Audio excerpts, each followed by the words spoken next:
The Commission on Elections believes that the extension of martial law in Mindanao will be favorable to the conduct of plebiscite for the passage of the Bangsamoro Organic Law and the midterm elections in 2019. Rey Pelayo explains why. On January 21 next year, the Commission on Elections will hold the plebiscite in the autonomous region in Muslim Mindanao, in Isabela City in Basilan, and in Cotabato City. The plebiscite will determine if residents are in favor for the passage of the Bangsamoro Organic Law that will govern the proposed Bangsamoro region. COMELEC spokesperson Director James Jimenez says a second plebiscite will be held in February in 19 barangays who wish to be included in the new Bangsamoro region. Yung unang plebisito, ang didesisyonan niya kung mararatify ba yung BOL o hindi. Yung susunod na eleksyon, yung susunod na plebisito, para doon sa mga lugar na gusto sumali kung matutuloy yung pagsali nila sa Bangsamoro. Jimenez says the poll body has already printed 2.8 million ballots, which they have started distributing in areas where the plebiscite will be held. Former Commissioner Samira Agutok of the Bangsamoro Transition Commission hopes that the plebiscite will be a success. She expressed concern of the possible consequences should the BOL fails, citing the impending petition against its passage in the Supreme Court. Na baka the Supreme Court would look at the petition against the BOL favorably at baka hindi maiakyat ang batas BOL sa implementasyon.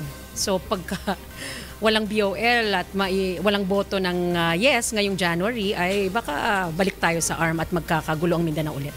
On the other hand, the former commissioner believes that the recent approval to extend the martial law in Mindanao may not be favorable to the conduct of the plebiscite and the midterm elections in 2019.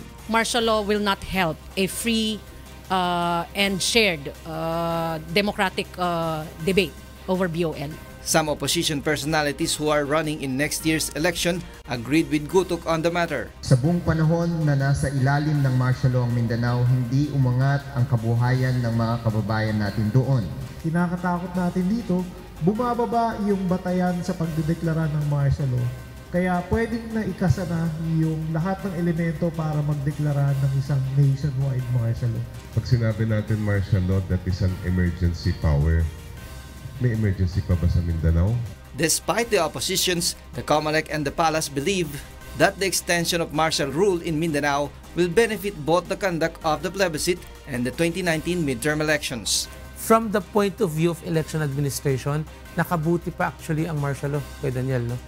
Yung presensya ng militar, it pacifies the area and it minimizes yung mga attack ng mga dissident forces. I do not see any relation. Well, what's the relation? In fact, martial law is even acceptable to the people of Mindanao precisely because the security is kept. If there will be a plebiscite, then people who would want to do something to derail the plebiscite will think twice because there is martial law. It's even helpful. Rey Pelayo, UNTV, News and Rescue, Quezon City.